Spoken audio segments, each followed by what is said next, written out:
Okay. Ayan, vlog pa. Vlog pa, Mark. Nag-load. Maalalayan mo kasi. Loading. Hola! Ako si Lods, tapos siya si Neng. Kami ang Lodeng. So for today's video, For today's video, we are going to our, ano nga yun? magde-decor tayo mga Magde-decor Lods. kami. Ang ganda ng aming lagayan ngayon, no? Bago sa La Playa, guys. Narunanda ko tuloy yung mga alaga ko. Teka, ingay ng ano, yung ambulansya eh. Maingay dito. So saan ba tayo mag-decor ngayon? Punta kami kila manager sa Bilao. Bilao sa Madrid, doon kami magde-decor. Kaming dalawa yung naka-assign na mag-decor.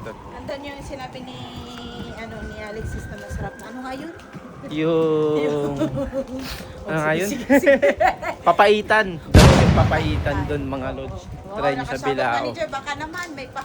Turo, baka naman meron kaming pa food taste. Pa-food taste Magre-review sa kami amin. ni Lodeng. Lodeng.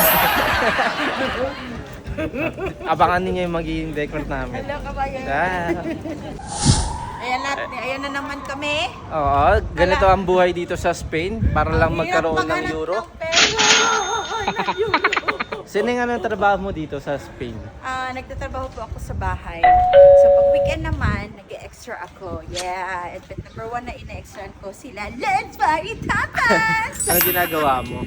Ang ginagawa ko minsan, kung kailangan ako ni Limes ng sa resto, push! Pero mostly hosting po ako. Hosting. Yeah, kaya maingay! Sa lahat ng ginagawa mo, di ba? Pati paglalaba plato. May Oo, paghugas ng plato. Kamarera, lahat.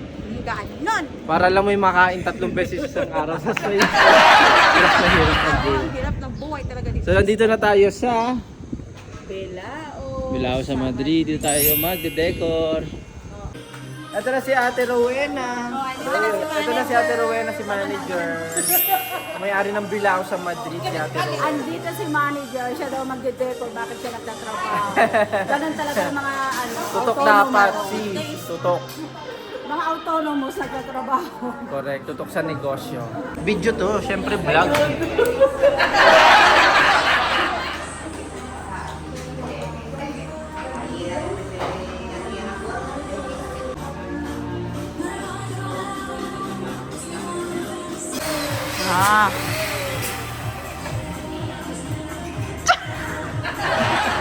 Ayan po ang aking kasama. Nagsusuplar po siya ng balon. So ito na mga lods yung aming nagawa ni Neng. Basic kami lang sa decor. Ang team is Super Mario. Ayan.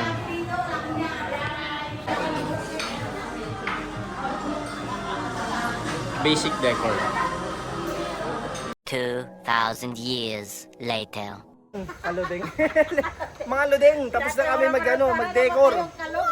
Mamaya, babalikan na lang ni ni Neng. Baka mamaya may sasakyan dyan. Tapos wala na. Oh, magiging kwento ka na lang. Sining sa Madrid. Correct. So mamaya ay babalik. Wait lang! So mamaya babalikan na niyang nineng yung kapag i-record na. So usually alas 7 magsisimula yan, tapos may kotse. Kotse nga, Tapos Tapos, babalikan niya siguro mga hanggang alas 10, 11, ganyan. Depende kung anong oras matatapos yung client. Mag-aabis na naman si Ate Ruel kung kapag kukunin niya na. So ngayon papunta na kami ng bar kasi kukuha siya ng insurance. yes, Ipapaalam ko sa magano kanya. kami ng insurance para naman kahit mamatay tayo, may pera pa rin. Correct, nakikita sa beneficiary. Mamaya, ano ko yan. Ang dami niya kasi beneficiary na lalaki, kaya kailangan niya kumuha tayo ng insurance. So tara, punta na tayo doon sa bar. O, takpan mo. Hello guys!